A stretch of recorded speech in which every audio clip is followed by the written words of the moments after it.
उसमें अंदर एक स्मॉल हॉटस्पॉट, जैसे CSCR के अंदर एक हॉटस्पॉट नहीं होता, इस तरह का एक हॉटस्पॉट जो है ना आपको ICG में मिलेगा।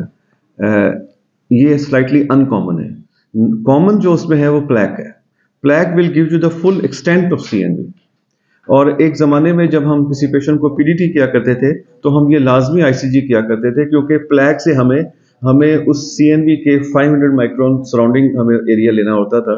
तो उस इसलिए plaque was the only way कि हम उससे OCT तो था नहीं, थी नहीं।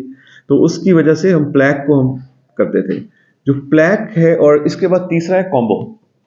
इसमें प्लैक भी है और फोकल हॉटस्पॉट भी है। उसमें ICG के ऊपर जब प्लैक आएगा तो प्लैक में हॉटस्पॉट अंडर द जो ओवर द एज जो है कि होगा, सेंटर में होगा, या उस प्लैक से अलहदा कहीं हॉटस्पॉट पड़ा है। ये तीन मुख्तलिफ तरह के प्लैक्स मिलते हैं। तो ये तीन तरह की चीजें हैं, focal, plaque, focal hotspot, plaque और कॉम्बो।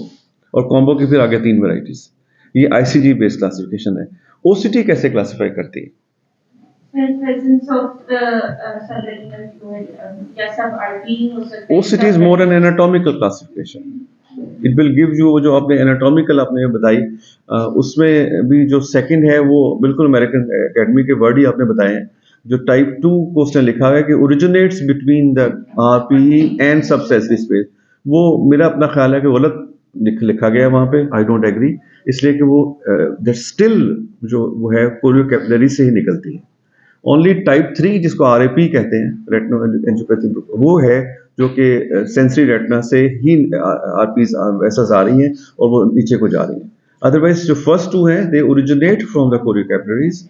अगर वो सिर्फ RPE को उसने पियर्स किया है तो दिस टाइप 1। अगर उसके साथ इसको सॉरी ब्रुक्स को किया है तो टाइप 1, और अगर RPE को भी साथ कर लिया है तो इसका टाइप 2। ठीक है। और जो लेसी फिलिंग पैटर्न आपको मिलता है वो आमतौर पे किस में मिलता है? इसमें अगर हम लेसी फिलिंग पैटर्न का जो क्लासिक FFA वाला है वो टाइप 1 में होगा कि टाइप 2 में होगा या टाइप 3 में होगा? टाइप 2 में बिकॉज सब सेंसरी। टाइप 1 में आमतौर पे हमें थोड़ा सा अकल्ट कंपोनेंट मिलना शुरू हो जाता है। तो ये क्लासिफिकेशन बहुत अहम है कि हम इसमें किस तरह से जाते हैं। पिगमेंट एपिथेलियल डिटैचमेंट जो है इसकी स्पेसिफिक किस्म की PED होती है। जब आप OCT पे देखते हैं उस पिगमेंट एपिथेलियल डिटैचमेंट में और CSCR की या किसी और पिगमेंट एपिथेलियल डिटैचमेंट में क्या फर्क होएगा? दोनों में एलिवेशन तो वो तो होगी, CSCR में कोई एसोसिएटेड हेमरेजेस नहीं होंगे। और नहीं, OCT के ऊपर हेमरेजेस हमें नजर नहीं आते। जब हम इन्वेस्टिगेशंस पे बात करनी है तो आपने हेमरेजेस का लफ्ज जिक्र कर दिया, आपने कहना है रिफ्लेक्टिविटी। तो उसकी इररेगुलर इंटरनल रिफ्लेक्टिविटी होगी RP की अंडर सरफेस, जो इंडिकेट करी होगी कि वहां CNV पड़ी है, जबकि स्मूथ होगी इन अदर वेराइटीज। तो जो क्लासिफिकेशन है वो बहुत इंपॉर्टेंट है, इसलिए कि हमने उस पर करना है when to treat and when not to treat. हम एक खास स्टेज के बाद छोड़ देते हैं कि अब इसको फायदा नहीं ट्रीटमेंट करने का। वो हम क्यों डिसाइड करते हैं? हर पेशेंट को हम इंजेक्शन लगाने का क्या मतलब, इस पेशेंट का लॉन्ग टर्म जो है हमने अगले 10 साल तक उसको लेके चलना है, क्या ये चल सकता है और क्या उसको कैसे चलेंगे और उसको किस तरह से लेके जाना है। उसका जो बाकी मेथडोलॉजीज हैं वो यही हैं जो सारी आपने पढ़ी है रिसर्च। अब वही है कि आप मंथली चाहेंगे फॉर 3 मंथ्स, अगर हम आइलिया की बात करें, फिर हम 2 मंथली पे शिफ्ट हो जाते हैं। 2 मंथली के बाद जब हमें खास स्टेज के ऊपर एक स्टेबिलिटी मिलती है देन नीड बेस पे आ जाते हैं। नीड बेस ये है कि जैसे ही जरूरत पड़ी कर लिया, नहीं तो फिर उसको छोड़ दिया। उसको हम फिर मंथ के हिसाब से नहीं चलते। ये हमारा क्लिनिकल का भी यही है कि हम उसको ऐसे लेके चलते हैं, उसको हमने देखते रहते हैं कि किस तरह की लीकेज है।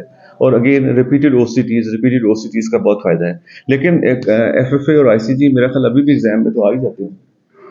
ICG तो नहीं, पर FFA तो आ ही जाता है।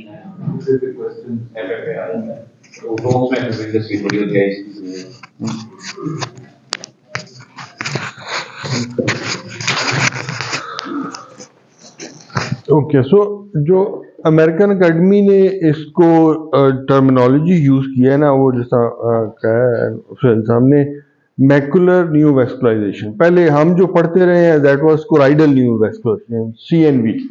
अब वो उसको कहते हैं मैकुलर न्यूवैस्कुलराइजेशन टाइप 1। जिस तरह वो RP और ब्रुक्स मेम्ब्रेन के दरमियान में है तो वो ऑकल्ट है, और अगर RP और सेंसरी रेटिना के दरमियान में है तो वो क्लासिक MNV टाइप 2। और मिनिमली क्लासिक ये दोनों जगह पे जो है। सो टाइप 3 सो 1 और 2 जो है वो कोराइड से आ रही है, और जो 3 है वो जो रेटिनल सर्कुलेशन है वहाँ से ओरिजिनेट हो रही है। इंडोसायनिन ग्रीन जो एंजियोग्राफी है उसमें आप जो वर्ड यूज करते हैं ना वो हाइपर फ्लोरिसेंट नहीं कहेंगे, क्योंकि फ्लोरिसेंट स्पॉट तो फ्लोरिसिन एंजियोग्राफी में होगा ना, इसमें हाइपर साइनोसेंट वो स्पॉट होगा।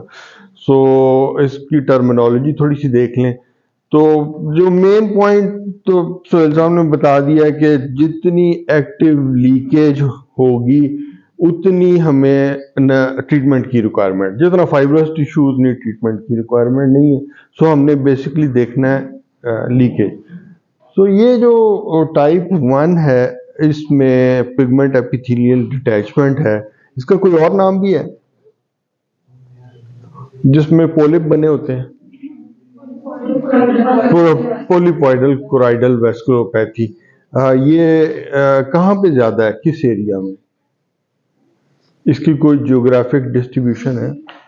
हाँ जी, पुराने लोग, हाँ चाइनीज पॉपुलेशन हाँ गुड। सो फार ईस्ट में काफ़ी ज़्यादा है, को 20% के करीब जो वो ये न्यू वेस्कुलाइजेशन, और वो वाइट्स में कम है।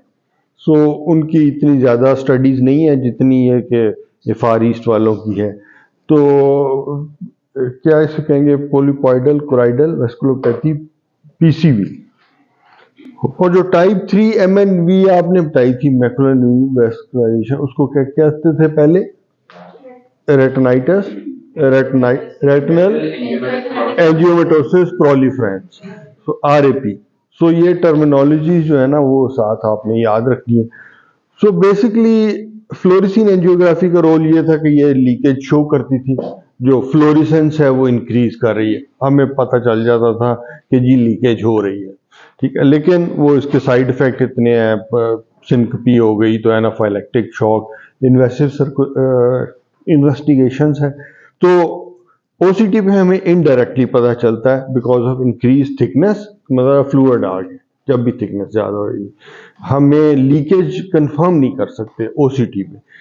और OCTA पे क्या, OCTA ज़रूर आप नई इन्वेस्टिगेशन है उसका जिक्र ज़रूर करें। OCTA पे क्या पता चल सकता है? What are the findings on OCTA in macular neovascularization? क्या चीज नजर आएगी? वेस्कुलर मेम्ब्रेन वेसल्स का जो आगे सारा है वो आपको OCTA पे मिलेगा। OCTA पे सारी CNVs जो हैं वो इसलिए कह रहे हैं आपने OCT के ऊपर क्लासिक नहीं बोलना, इसलिए कि OCTA के ऊपर सारी CNV क्लासिक है। आपको बस उसका आपकी रेजोल्यूशन आपकी अच्छी होनी चाहिए।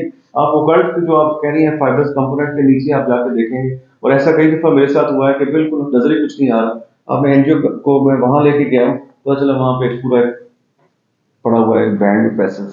तो इसलिए वो तो हर CNV जो कि वेस्कुलर कंपोनेंट है उसका वो हम निकाल सकते हैं on the base of OCTA, क्योंकि OCTA ने ही हमें बताया कि हमारे 4 वेस्कुलर कॉम्प्लेक्सेस हैं रेटिना के ऊपर, फिर कोराइड का वेस्कुलर कॉम्प्लेक्स है, और वो कहाँ पे किस तरह से जब ऊपर जाएगा तो वेसल्स को फिर आइडेंटिफाई कर लेगा। अदरवाइज हम FFA के ऊपर या ICG के ऊपर या क्लिनिकली पॉसिबल नहीं था। इवन ऑटोप्सी पे भी शायद ये नहीं पता था कि 4 वेस्कुलर कॉम्प्लेक्सेस हैं। ये OCTA ही ने बताया है कि 4 वेस्कुलर कॉम्प्लेक्सेस रेटिना के मौजूद है जो कि हमें डिफरेंट लेयर्स में मिलते हैं। तो ये लिहाजा उसके लिए OCT के ऊपर आप सारी वेसल्स, जब आपने क्लासिक कंपोनेंट क्या है, क्लासिक CNV है क्या? क्लासिक CNV ये है कि आपने एक्चुअली वेसल्स जो कि CNV की वेसल्स थी उनको फिल होते हुए देख लिया। वो लेसी फिलिंग पैटर्न, वो लेसी फिलिंग पैटर्न में फिल हो रही थी, तो आपने एंजियोग्राफी के वेरी अर्ली फेज में किस फेज के अंदर देखेंगे वैसे?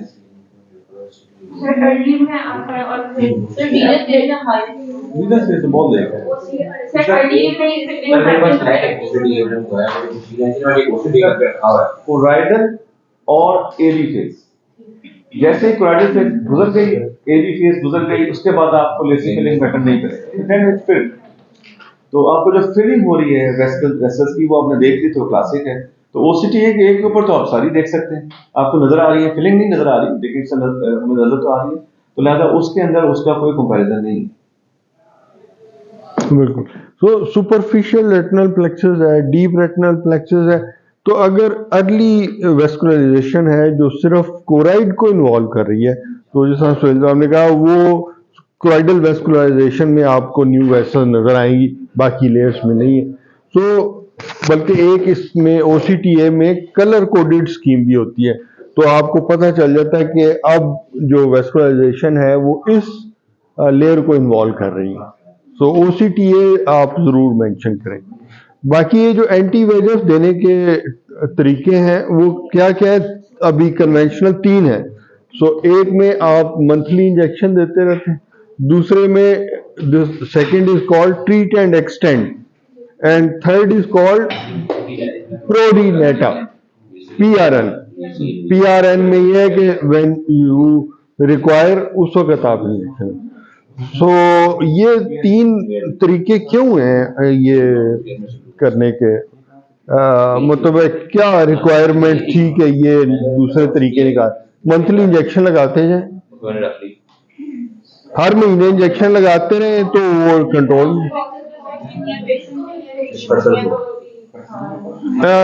Complications of intravitreal injection, endophthalmitis का खतरा है, वो कैटरेक्ट डैमेज हो गया ये वो। सो हमारी कोशिश है कि कम से कम इंजेक्शन लगाएं और वीएन भी ठीक रहे। सो हमने टेलर करना होता है कि विजुअल एक्यूटी और रेटिनल थिकनेस ये ठीक रहे और कम से कम इंजेक्शन लगाने पड़े, इसलिए मंथली की बजाय हम ट्रीट एंड एक्सटेंड पे गए और फिर उसके बाद PRN पे आए। तो ये आपने बहुत अच्छा किया जो ट्रायल बताए हैं, ये लेटेस्ट ट्रायल का नाम पता होना चाहिए, और अगर कोई आर्टिकल हो तो वो भी एक रेफरेंस आ जाता है ना।